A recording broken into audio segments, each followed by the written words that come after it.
श्री सत्यनारायण व्रत कथायाम तृतीयोध्यायः। श्री सूत जी बोले, श्रेष्ठ मुनियों, अब मैं पुनः आगे की कथा कहूँगा। आप लोग सुने। प्राचीन काल में उल्कामुख नाम का एक राजा था। वह जितेंद्रिय, सत्यवादी तथा अत्यंत बुद्धिमान था। वह विद्वान राजा प्रतिदिन देवालय जाता और ब्राह्मणों को धन देकर संतुष्ट करता था। कमल के समान मुख वाली उसकी धर्मपत्नी शील, विनय एवं सौभाग्य आदि गुणों से संपन्न तथा पतिपरायणा थी। राजा एक दिन अपनी धर्मपत्नी के साथ भद्रशिला नदी के तट पर श्री सत्यनारायण का व्रत कर रहा था। उसी समय व्यापार के लिए अनेक प्रकार की पुष्कल धनराशि से संपन्न एक साधु वणिक वहाँ आया। भद्रशिला नदी के तट पर नाव को स्थापित कर वह राजा के समीप गया और राजा को उस व्रत में दीक्षित देखकर विनयपूर्वक पूछने लगा। साधु ने कहा, राजन, आप भक्ति युक्त चित्त से यह क्या कर रहे हैं? कृपया वह सब बताइए, इस समय मैं सुनना चाहता हूँ। राजा बोले, हे साधु, पुत्र आदि की प्राप्ति की कामना से अपने बंधु बांधव के साथ मैं अतुल तेज संपन्न भगवान विष्णु का व्रत एवं पूजन कर रहा हूँ। राजा की बात सुनकर साधु ने आदरपूर्वक कहा, राजन, इस विषय में आप मुझे सब कुछ विस्तार से बताइए। आपके कथनानुसार मैं व्रत एवं पूजन करूंगा। मुझे भी संतति नहीं है, इससे अवश्य ही संतति प्राप्ति होगी। ऐसा विचार कर वह व्यापार से निवृत्त हो आनंद पूर्वक अपने घर आया।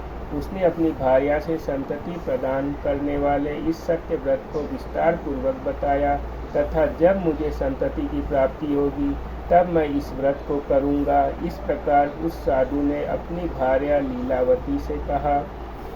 एक दिन उसकी लीलावती नाम की सती साध्वी भार्या पति के साथ आनंद चित्त से ऋतुकालीन धर्माचरण में प्रवृत्त हुई और भगवान श्री सत्यनारायण की कृपा से उसकी वह भार्या गर्भिणी हुई। 10वें महीने में उसे कन्या रत्न की उत्पत्ति हुई और वह शुक्ल पक्ष के चंद्रमा की भांति दिन प्रतिदिन बढ़ने लगी। उस कन्या का कलावती यह नाम रखा गया। इसके बाद एक दिन लीलावती ने अपने स्वामी से मधुर वाणी में कहा, आप पूर्व में संकल्पित श्री सत्यनारायण व्रत को क्यों नहीं कर रहे हैं? साधु बोला, प्रिय, इसके विवाह के समय व्रत करूंगा। इस प्रकार अपनी पत्नी को भली भांति आश्वस्त कर वह व्यापार करने के लिए नगर की ओर चला गया। इधर कन्या कलावती पिता के घर में बढ़ने लगी। तदंतर धर्मज्ञ साधु ने नगर में सखियों के साथ क्रीड़ा करती हुई अपनी कन्या को विवाह योग देखकर आपस में मंत्रणा करके कन्या के विवाह के लिए श्रेष्ठ वर का अन्वेषण करो, ऐसा दूत से कहकर शीघ्र ही उसे भेज दिया। उसकी आज्ञा प्राप्त करके दूत कांचन नामक नगर में गया और वहां से एक वणिक का पुत्र लेकर आया। उस साधु ने उस वणिक के पुत्र को सुंदर और गुणों से संपन्न देखकर अपनी जाति के लोगों तथा बंधु बांधवों के साथ संतुष्ट चित्त हो विधि विधान से वणिक पुत्र के हाथ में कन्या का दान कर दिया। उस समय वह साधु वणिक दुर्भाग्यवश भगवान का वह उत्तम व्रत करना भूल गया। पूर्व संकल्प के अनुसार विवाह के समय में व्रत न करने के कारण भगवान उस पर रुष्ट हो गए। कुछ समय के पश्चात अपने व्यापार कर्म में कुशल वह साधु वणिक काल की प्रेरणा से अपने दामाद के साथ व्यापार करने के लिए समुद्र के समीप स्थित रत्नसारपुर नामक सुंदर नगर में गया और अपने श्री संपन्न दामाद के साथ वहां व्यापार करने लगा। तदंतर वे दोनों राजा चंद्रकेतु के रमणीय उस नगर में गए। उसी समय भगवान श्री सत्यनारायण ने उसे भ्रष्ट प्रतिज्ञा देखकर इसे दारुण, कठिन और महान दुख प्राप्त होगा यह शाप दे दिया। एक दिन एक चोर राजा चंद्रकेतु के धन को चुराकर वहीं आया जहां दोनों वणिक स्थित थे। वह अपने पीछे दौड़ते हुए दूतों को देखकर भयभीत चित्त से धन वहीं छोड़कर शीघ्र ही छिप गया। इसके बाद राजा के दूत वहां आ गए जहां वह साधु वणिक था। वहां राजा के धन को देखकर वे दूत उन दोनों वणिक पुत्रों को बांधकर ले आए और हर्षपूर्वक दौड़ते हुए राजा से बोले, प्रभो, हम 2-4 चोर पकड़ लाए हैं। इन दोनों चोरों को देखकर आप आज्ञा दें। राजा की आज्ञा से दोनों शीघ्र ही दृढ़तापूर्वक बांधकर बिना विचार किए महान कारागार में डाल दिए गए। भगवान सत्यदेव की माया से किसी ने उन दोनों की बात नहीं सुनी और राजा चंद्रकेतु ने उन दोनों का धन भी ले लिया। उन भगवान के शाप से वणिक के घर में उसकी भार्या भी अत्यंत दुखित हो गई और उसके घर में सारा का सारा जो धन था वह चोरों ने चुरा लिया। वह लीलावती शारीरिक तथा मानसिक पीड़ाओं से युक्त, भूख और प्यास से दुखी हो अन्न की चिंता में दर दर भटकने लगी। कलावती कन्या भी भोजन के लिए इधर उधर प्रतिदिन घूमने लगी। एक दिन क्षुधा से पीड़ित हो वह कलावती एक ब्राह्मण के घर में गई। वहां जाकर उसने श्री सत्यनारायण व्रत को देखा। वहां बैठकर उसने कथा सुनी और वरदान मांगा।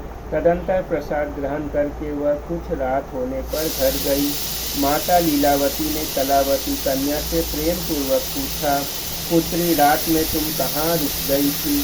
तुम्हारे मन में क्या है? कलावती कन्या ने तुरंत माता से कहा, माँ, मैंने एक ब्राह्मण के घर में मनोरथ प्रदान करने वाला व्रत देखा है। कन्या की उस बात को सुनकर वह वणिक भार्या व्रत करने को उद्यत हुई और प्रसन्न मन से उस साध्वी ने बंधु बांधवों के साथ भगवान श्री सत्यनारायण का व्रत किया तथा इस प्रकार प्रार्थना की, भगवान आप हमारे पति तथा जमाता के अपराध को क्षमा करें, वे दोनों अपने घर शीघ्र आ जाएं।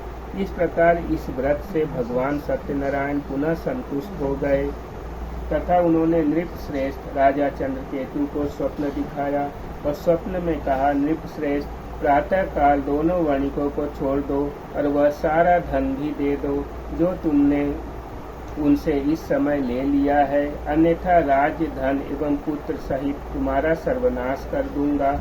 राजा के स्वप्न में ऐसा कर भगवान सत्यनारायण अंतर्धान हो गए। इसके अनंतर प्रातः काल राजा ने अपने सभासदों के साथ सभा के मध्य बैठकर अपना स्वप्न लोगों को बताया और कहा, दोनों बंदी वणिकपुत्रों को शीघ्र ही मुक्त कर दो।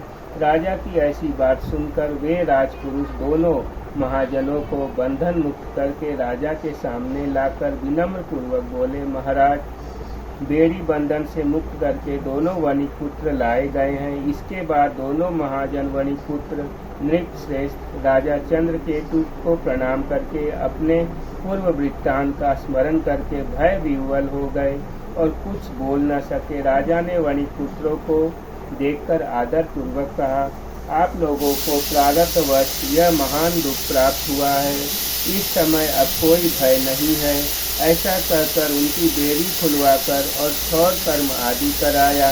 राजा ने वस्त्र अलंकार देकर उन वणिकपुत्रों को संतुष्ट किया तथा सामने बुलाकर वाणी द्वारा अत्यधिक आनंदित किया। पहले जो धन लिया था उसे दूना करके दिया। तदंतर राजा ने पुनः उनसे कहा, साधो, अब आप अपने घर को जाएं। राजा को प्रणाम करके आपकी कृपा से हम जा रहे हैं। ऐसा कहकर उन दोनों महावैश्यों ने अपने घर की ओर प्रस्थान किया। इति श्री स्कंद पुराणे रेवाखंडे श्रीमद्भागवतायां द्वितीयोऽध्यायः।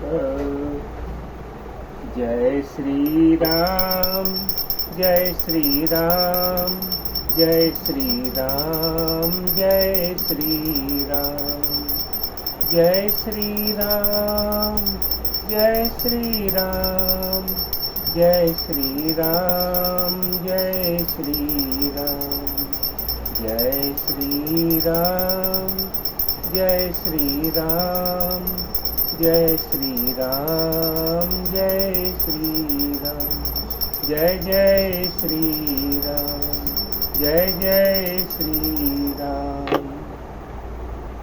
जय श्री राम, जय श्री